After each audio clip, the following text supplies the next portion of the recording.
तो कह रहे हैं कि ये जो आपने ये उन्होंने कहा है कि हमारी सैन्य शक्ति और साजो सामान के बारे में आपकी जानकारी अधूरी है, आपको हमारी विशाल और रणनीतिक क्षमताओं के बारे में कुछ भी नहीं पता।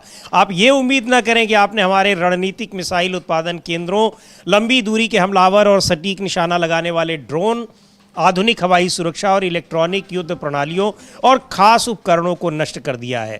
हमारा रणनीतिक सैन्य उत्पादन उन जगहों पर होता है जिनके बारे में आपको कोई जानकारी नहीं है और जहां आप कभी पहुंच भी नहीं पाएंगे। तो ये, और जिनको आपने निशाना बनाया वो तो बहुत मामूली थे। लगातार जो बंकर बस्टर बॉम्ब्स हैं वो वहां पर दाग रहा है अमेरिका और इसराइल, लेकिन जो उत्पादन केंद्र है यानी जहां इनका निर्माण होता है वहां तक नहीं पहुंच पा रहे हैं और वहां लगातार प्रोडक्शन चल रहा है। लगातार प्रोडक्शन चल रहा है और जो आखिर में कहा है इन्होंने, इनके प्रवक्ता ने उन्होंने कहा है कि और भी ज्यादा करारे, व्यापक और विनाशकारी कदम हम उठाएंगे। तो आप इसके लिए तैयार रहिए और हमारे ये हमले तब तक जारी रहेंगे जब तक आप स्थायी तौर पर और पूरी तरह से अंतिम सरेंडर नहीं कर देते, तब तक युद्ध जारी रहेगा। तो ये बहुत बड़ी बात समीर जी इनकी तरफ से कह दी गई। बिल्कुल, और ये जो मसूद पेजेशकियन ने पत्र लिखा है अमेरिका के लोगों के नाम अमलेंदु जी, उसी तरीके से ईरान के जो विदेश मंत्री हैं अब्बास अराक्ची, उन्होंने खाड़ी के देशों को भी एक बार फिर से संबोधित किया है, एक बयान दिया है और कहा है उन्होंने कि हम सचमुच फारस खाड़ी क्षेत्र में अपने दोस्तों पर हमला नहीं करते, लेकिन जब इन देशों ने दुश्मन को अपने ठिकाने दे रखे हैं तो हमारी मजबूरी है कि हम उस पर हमला करते हैं। और लिख रहे हैं कि हम अमेरिकी ठिकानों, अमेरिकी सेनाओं और अमेरिकी लक्ष्यों पर हमला करते हैं जो दुर्भाग्य से इन देशों में स्थित हैं। वे फारस की खाड़ी के लोगों को मानव ढाल के रूप में इस्तेमाल कर रहे हैं।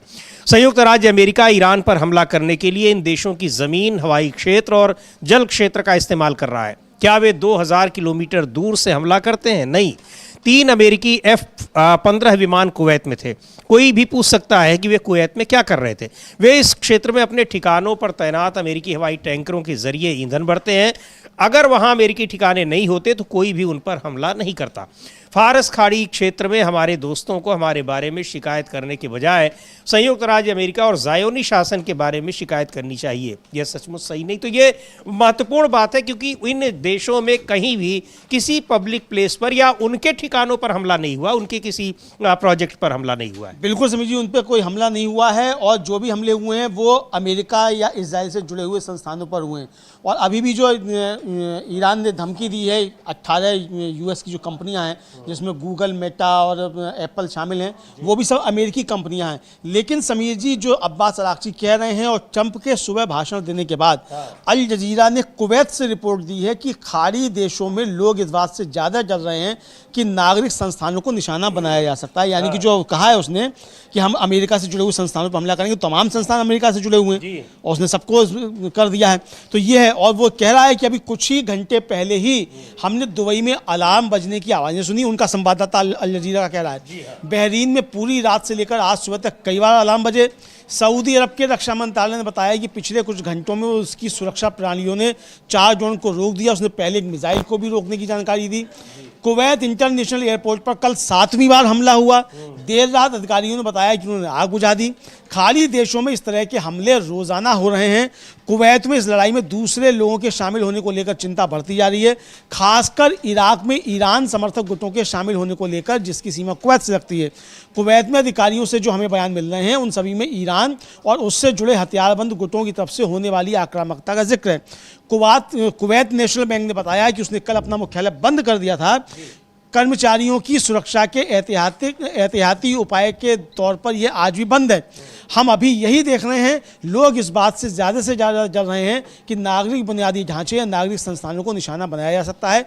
कोई भी नहीं चाहता कि ये तनाव बढ़े। लोग चाहते हैं कि युद्ध जितनी जल्दी हो खत्म हो जाए। बिल्कुल, ये खाड़ी देशों में लोग चाह रहे हैं कि वहाँ पर ये लड़ाई जल्दी खत्म। और जो कहा था अमेरिका ने कि हम ईरान ने कि हम आपके अमेरिकी कंपनियों के जो ऑफिस हैं, दफ्तर हैं, उन जगहों पर भी हमला करेंगे। आज ये खबर आई है कि बहरीन में वहाँ अमेजॉन कंपनी के दफ्तर पर हमला किया है। तो ये सारी चीज़ें, जो डोनाल्ड ट्रंप की ये हताशा है, उसके पीछे ये सारे कारण हैं कि जगह जगह ईरान के हमले हो रहे हैं और ईरान के साथ इसराइल और अमेरिकी ठिकानों पर हूती और हिजबुल्लाह का भी लगातार हमला हो रहा है। इधर एक बड़ी खबर ये आ रही है कि बहरीन में वहाँ आम जनता सड़कों पर उतर आई है इस लड़ाई के खिलाफ। और बहरीन ने जिस तरीके से अमेरिका को एक ठिकाना दिया है ईरान पर हमला करने के लिए। बिल्कुल समीर जी, पहले तो बहरीन में छोटे छोटे प्रदर्शन हो रहे थे, अब बड़े प्रदर्शन बड़ा शुरू हो गए।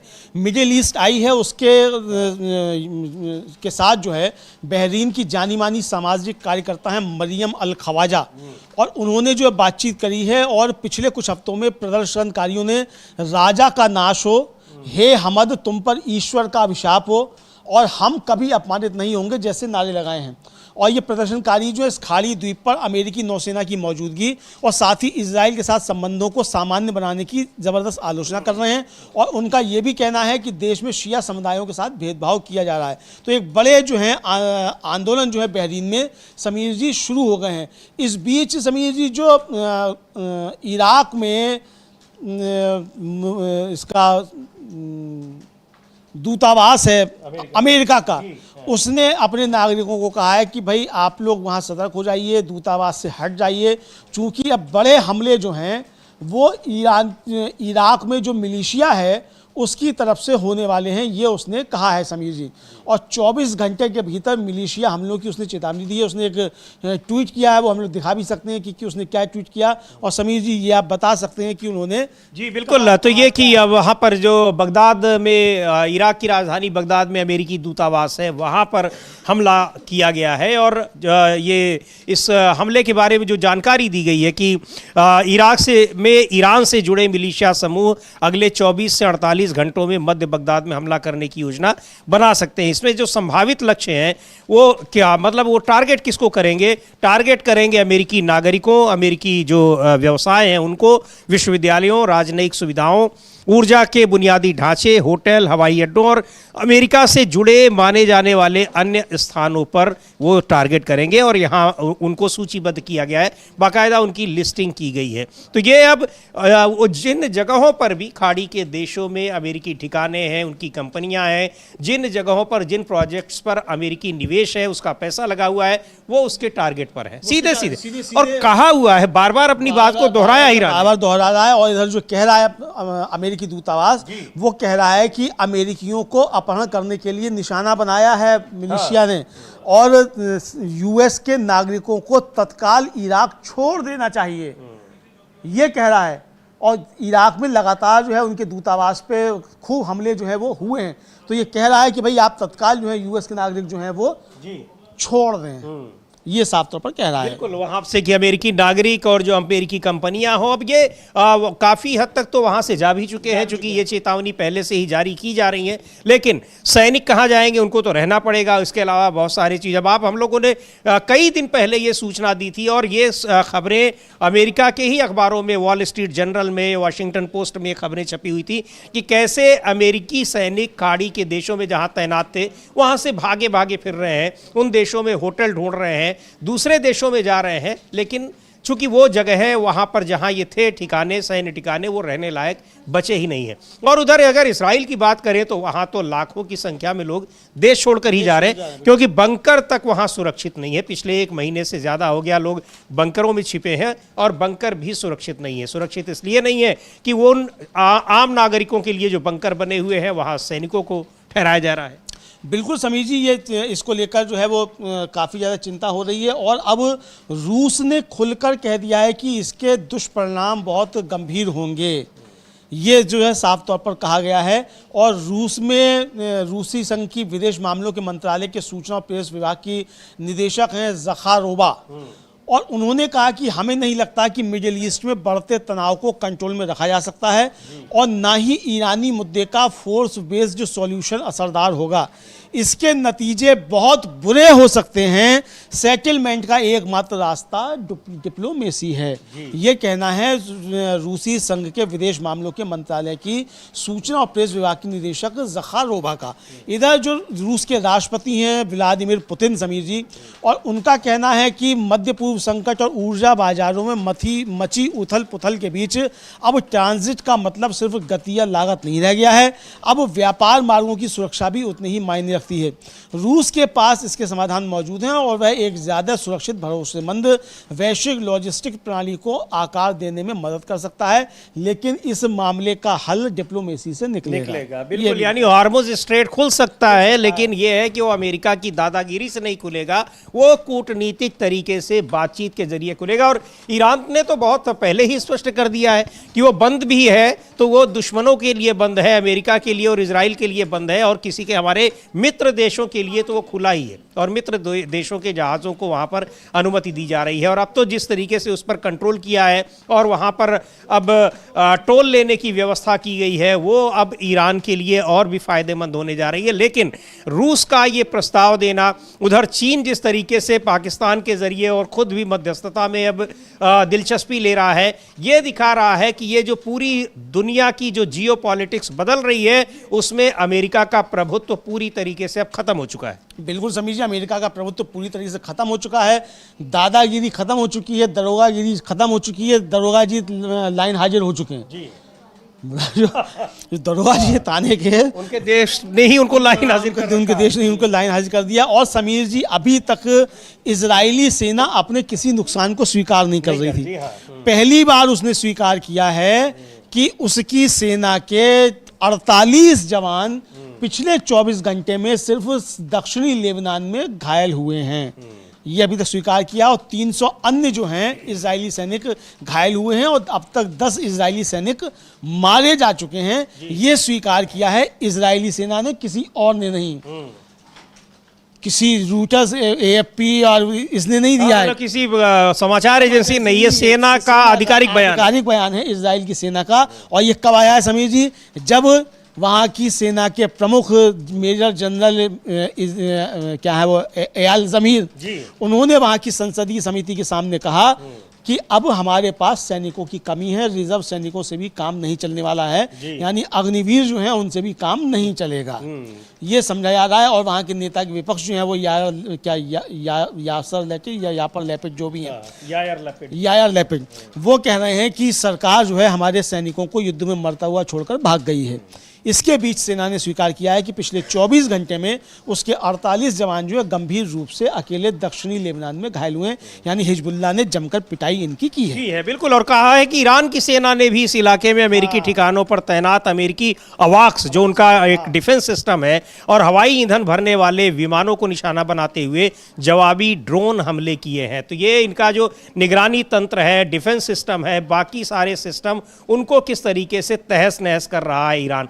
और ये महत्वपूर्ण बात है कि जो उनके जो सेना के प्रमुख की जो कहा कि सेना को झोंक दिया है लड़ाई में और सरकार गायब हो गई है। कोई भी, डोनाल्ड ट्रंप तो कम से कम पत्रकारों से बातचीत भी करते हैं, डोनाल्ड ट्रंप ने कल संबोधन भी किया आज सुबह, यानी अपने वहाँ के समय के हिसाब से, लेकिन नेतान्याहू और उनकी कैबिनेट के लोग कहीं दिखाई नहीं पड़ते हैं।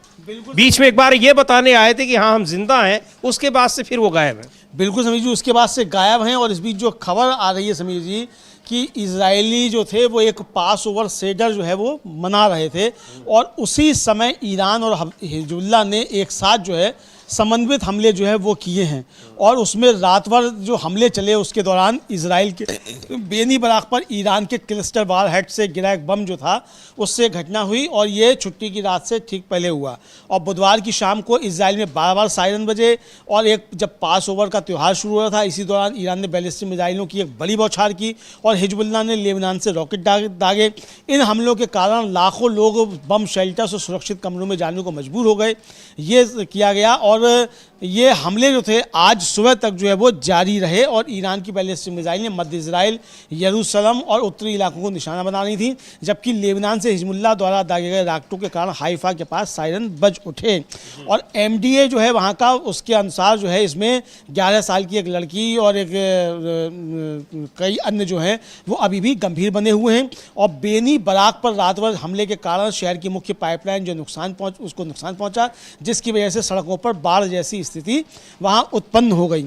और जो IDF का आकलन है तो मध्य इजराइल पर लगभग 10 बैलिस्टिक मिसाइलें जो हैं वो दागी गई हैं, ये उनका है। और इजराइल के सेना के अनुसार जो है ये अभी आगे बढ़ सकती है। जी बिल्कुल। और ये इधर एक और महत्वपूर्ण खबर ये है कि जैसे पूरे वैश्विक मोर्चे पर डोनाल्ड ट्रंप को बुरी तरीके से मात मिल रही है, उनको एक तरीके से झटका मिल रहा है। अभी वो ईरान की लड़ाई में उलझे हैं, लेकिन क्यूबा की भी बात चर्चा बार बार करते हैं कि उसको भी हम अपने आधिपत्य में लेने जा रहे हैं। और ईरान में अभी लड़ाई लड़ी रहे हैं, लेकिन क्यूबा के समर्थन में, क्यूबा की मदद के लिए यूरोपीय संघ आया है और कहा है कि हम हर तरीके से उसको मदद देंगे। जो यूरोपियन यूनियन ने कहा है कि क्यूबा की जनता के लिए 2 मिलियन यूरो की सहायता की घोषणा की है यूरोपियन यूनियन ने। बिल्कुल, यूरोपीय यूनियन ने 2 मिलियन यूरो की सहायता की घोषणा की और घोषणा ही नहीं की, और उसको सहायता भेजी भी है समझिए। और इस साफ तौर पे कहा है कि हम क्यूबा के लोगों के साथ हम खड़े हुए हैं। सिर्फ सहायता भेजना तो समझिए एक होता है कि सहायता भेज दियो, छुट्टी पाली, चलो हमने सहायता भी भेज दिया, लेकिन उसके साथ वो खड़े हुए हैं। और जो कहना है उनका यू की जो यूरोपीय यूनियन है उसका कहना साफ तौर पर यही है कि क्यूबा के लोगों के मुश्किल समय में उनके साथ हम खड़े हैं। हम क्यूबा को अपनी मानवीय सहायता बढ़ा रहे हैं ताकि भोजन और सुरक्षित पेयजल पहुंचाने में मदद मिल सके और मानवीय सहयोगियों को लॉजिस्टिक सहायता दी जा सके जो सबसे ज़्यादा ज़रूरतमंद लोगों तक तत्काल सहायता पहुंचा रहे हैं। और ये कहा गया है, उनके जो वक्तव्य इन्होंने जारी किया है कि यह फंडिंग इस साल के शुरुआत में कैरिबियन क्षेत्र के लिए क्षेत्रीय आवंटन के तौर पर पहले से मंजूर किए गए 4 मिलियन यूरो के अलावा है, जिसे मुख्य रूप से क्यूबा में बढ़ती ज़रूरतों को पूरा करने के लिए समर्पित किया गया था। यह पिछले साल तूफान मेलिसा के कारण द्वीप में भारी नुकसान के बाद दी गई सहायता के बाद आई है। और 2025 में क्यूबा में आपदा की तैयारी और आपातकालीन प्रतिक्रिया के लिए कुल $6 मिलियन जुटाए गए थे। और यूरोपीय यूनियन मुश्किल की इस घड़ी में क्यूबा के लोगों के साथ खड़ा है। ज़रूरतमंद 2 मिलियन लोगों तक जीवन बचाने वाली सहायता का प्रभाव रखने में ये हमारी मदद काम करेगी। तैयारी और संकट प्रबंधन आयुक्त हादजा लहबीब जो है यूनियन की, उन्होंने इसको लेकर कहा समझिए। और इसके साथ साथ रूस का एक जहाज जो है वो क्यूबा पहुंच गया है ट्रंप की धमकियों के बीच में। और रूस की जो विदेश मंत्रालय की जो प्रवक्ता हैं उन्होंने इसको लेकर कहा कि जो हम कहते हैं वो हम करते हैं। हमने कहा कि हम क्यूबा के साथ खड़े हैं, तो हमारा जहाज क्यूबा पहुंच गया है और हम अपने वादे पर कायम हैं कि हम क्यूबा की मदद के लिए हम खड़े हुए हैं और हम इसको मदद देते रहेंगे। ये उन्होंने साफ तौर पर कहा और कहा कि हमने बार बार इस बात की पुष्टि की है कि अमेरिका के अभूतपूर्व दबाव और धमकियों के बीच हम क्यूबा का समर्थन करने के लिए तैयार हैं। मानवीय सहायता लेकर टैंकर अनातोली कोलोदकिन का हवाना पहुंचना इस बात का एक और प्रमाण है कि हमारा रुख अपरिवर्तित है। यानी अब आप क्यूबा में भी अगर डोनाल्ड ट्रंप कुछ करने जा रहे हैं तो वो सोच लें कि वहाँ रूस पहले से खड़ा है, यूरोपियन संघ वहाँ पहले से खड़ा है, यूरोपीय देश पहले से ही उसके समर्थन में खड़े हैं। और अब अमेरिका वेनेजुएला नहीं बना पाएगा किसी भी देश को, ये वो समझ ले। तो बहुत महत्वपूर्ण ये खबरें हैं। इन सब के बीच जो ईरान की जो सेना है, रिवोल्यूशनरी गार्ड है, उसने कहा है कि ताज़ा हमलों में किसी एक जगह, खुफिया जगह पर बहुत सारे अमेरिकी सैनिकों ने शरण ले रखी थी, वहाँ भीषण हमला किया गया और 37 अमेरिकी सैनिकों को मार दिया गया। और वो जो सेना के प्रवक्ता है उनका बयान भी आया है, सुन लेते हैं वो क्या कह रहे हैं।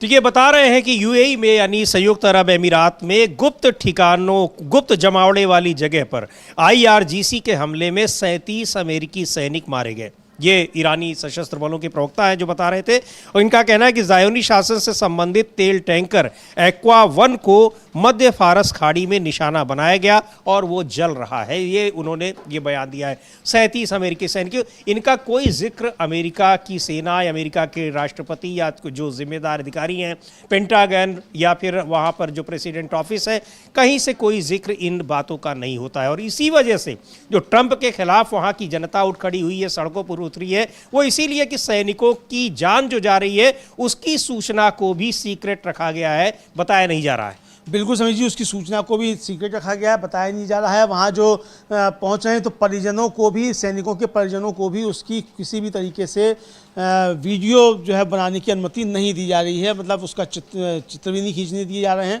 और वीडियो भी नहीं बनाने दिए जा रहे हैं। ये वहाँ पे आ रहा है समीर जी, देखा जा सकता है। और इसको आप समझ सकते हैं कि किस तरीके से वहाँ खबरें जो हैं वो छिपाई जा रही हैं। एक तरीके से कहा जाए तो ये खबरें जो है वहाँ छिपाई जा रही हैं। अमेरिका में और इजराइल में भी वही काम इजराइल कर रहा है। वो अपने सैनिकों के जो हताहत सैनिक हैं, जिनकी जान जा रही है, जो घायलों की तो जानकारी दी भी जा रही है, लेकिन मरने वालों की जानकारी नहीं दी जा रही है। और वहाँ भी इसीलिए नेतन्याहू के खिलाफ एक बड़ा अभियान चल रहा है, उनके खिलाफ नारेबाजी हो रही है। जब भी समय मिल रहा है लोग निकल रहे हैं, चूँकि वहाँ तो पूरी जनता बंकरों में ही छिपी हुई है। बावजूद इसके कई बार वहाँ से भी प्रदर्शन की तस्वीरें आ रही हैं। बिल्कुल समीर जी, वहाँ से भी खूब प्रदर्शन की तस्वीरें आ रही हैं। और इजराइल में अब जो है जनता वो सड़कों पर जो है वो उतर रही है और नेतन्याहू के खिलाफ जो है वहाँ प्रदर्शन कर रही है। और ये खूब जो है वो इस तरीके के आ रहे हैं। और इजराइल से ही जो है समीर जी वो प्रदर्शन करते हुए लोग आए हैं। और जो डेब्रिस है वहाँ उसने जो इसकी जो बनी बराक जो जहाँ पे हमला किया ईरान ने मिसाइलों से, तो वहाँ के नागरिक जो है वहाँ प्रदर्शन भी कर रहे हैं इस तरीके भी आए। लेकिन चूँकि विजुअल वो हमारा नहीं है तो हम वो दिखा नहीं सकते हैं, तो जाहिर सी बात है कि वो पब्लिक डोमेन में नहीं है। लेकिन वो विजुअल्स वहाँ से इस तरीके के आ रहे हैं कि वहाँ नागरिक जो है वो सरकार के खिलाफ प्रदर्शन कर रहे हैं। ये देखा जा सकता है समीर जी। बिल्कुल। और ये जो खबरें लगातार वहाँ से ईरान के हमले की आ रही है, और उसके अलावा जो ईरान पर भी इस्फहान शहर पर हमला हुआ है, इजराइल की तरफ से लगातार हमले हो रहे हैं, अमेरिका की तरफ से। और ये ईरान का वहाँ पर जो विदेश मंत्रालय के प्रवक्ता हैं, उन्होंने डोनाल्ड ट्रंप के भाषण के जवाब में एक बयान जारी किया है और कहा है, चेतावनी दी, जिसमें ट्रंप ने चेतावनी दी थी कि ईरान को 2 से 3 हफ्तों के भीतर किसी समझौते पर राजी होना होगा, वरना उसके हर पावर प्लांट पर हमले किए जाएंगे। अभी यही चेतावनी उन्होंने हॉर्मुज स्ट्रेट खाली करने के लिए दी थी, जिस पर अब वो पलट गए हैं। कोई ज़रूरत नहीं, लोग देखें अपना। तो इस्माइल बगाई है जो ईरान की विदेश मंत्रालय के प्रवक्ता हैं, उनकी इस धमकी पर जवाब है, ट्रंप की धमकी पर, कि हम युद्ध, बातचीत, संघर्ष विराम और फिर उसी पैटर्न को दोहराने के इस दुष्चक्र को बर्दाश्त नहीं करेंगे। उन्होंने इसको कहा है कि न सिर्फ ईरान के लिए बल्कि पूरे क्षेत्र के और उससे भी आगे के लिए ये विनाशकारी है। जब तक अमेरिका और इजराइल के हमले जारी रहेंगे, ईरान उनका मुकाबला करता रहेगा। उन्होंने इस बात को फिर दोहराया है कि ईरान अपने खाड़ी के पड़ोसी देशों को दुश्मन नहीं मानता। उन्होंने कहा, हमने बार बार कहा है कि हम उन सभी के साथ अपने अच्छे पड़ोसी वाले रिश्ते बनाए रखने के लिए दृढ़ हैं। समस्या ये है कि अमेरिका और इजराइल ईरान के खिलाफ अपनी सैन्य आक्रामकता को अंजाम देने के लिए उनके इलाकों का इस्तेमाल कर रहे हैं, और ये एक अन्यायपूर्ण युद्ध है जिसे ईरानी लोगों पर थोपा गया है। हमारे पास जोरदार तरीके से मुकाबला करने के अलावा कोई और चारा नहीं है। तो ये उन्होंने बिल्कुल स्पष्ट किया है। ये जो बात कही है कि हम युद्ध, बातचीत, संघर्ष विराम और फिर उसी पैटर्न को दोहराए, इसमें अब हम सीधे सीधे इस लड़ाई को खत्म करेंगे। और खत्म करने के लिए उन्होंने 3 शर्तें रख दी और ये भी कह दिया कि अब हमारे पास जोरदार तरीके से मुकाबला करने के अलावा और कोई चारा नहीं है। यानी no ceasefire, no surrender, हम मुकाबला करेंगे, इसके अलावा और कोई विकल्प है ही नहीं। ज्ञानेश कुमार जी के मुताबिक जो है ना तो शपथ पत्र देंगे और ना माफी मांगेंगे, संघर्ष ही करेंगे। यही हमारे पास एक विकल्प है, तीसरा कोई विकल्प नहीं है। और आप हमारे पावर प्लांट पर हमले करोगे तो हम आपके पावर प्लांट पर ऐसे हमले करेंगे। तो और इनके ये हमले दिखाई भी पड़ रहे हैं। वहां पर जैसे ही टैंकरों को निशाना बनाया, फिर ईरान ने इतने टैंकरों को निशान बनाया कि फिर खामोश हो गया अमेरिका। डोनाल्ड ट्रंप भी खामोश हो गए और अब धमकी दी थी कि हॉर्मुज स्ट्रेट को नहीं खाली किया तो पहले 48 दिन की धमकी, फिर 5 दिन की, फिर 6 अप्रैल तक की, और अब वो कह रहे हैं कि हॉर्मुज स्ट्रेट से हमारा कोई मतलब ही नहीं है।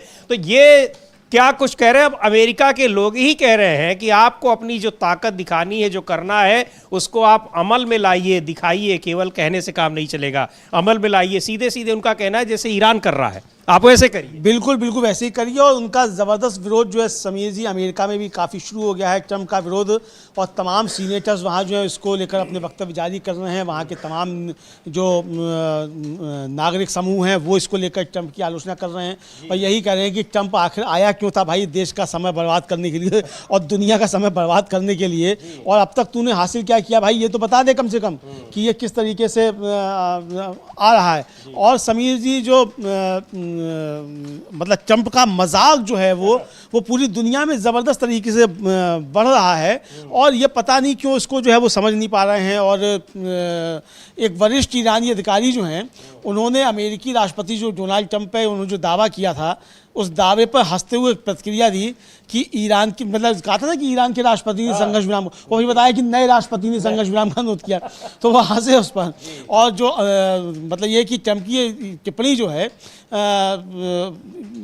अब्बास अरागची ने जब धमकी दी थी तो उसके बाद आई थी कि ईरान के राष्ट्रपति ने हमसे कहा। अब ईरान के राष्ट्रपति ने आपसे कहा तो भाई आप क्यों नहीं कर रहे हैं? ईरान के राष्ट्रपति खुला पत्र जारी रख रहे हैं अमेरिकियों के लिए कि भाई संघर्ष करो और इसको रोको पागल को, कि ये पागल जो लड़ाई आपसे नहीं इससे हमारी लड़ाई, तो ये साफ तौर पे कह रहे हैं। तो अब ये खुद को साबित कर रहे हैं ट्रंप साहब की हाँ वास्तव में वो मानसिक रूप से उनका मतलब संतुलन जो है बिगड़ चुका है। जी बिल्कुल। तो ये अब वहाँ पर अमेरिका और पूरी दुनिया में भी इस बात को लेकर बहुत सी चिंताएं हो रही हैं, बातें हो रही हैं।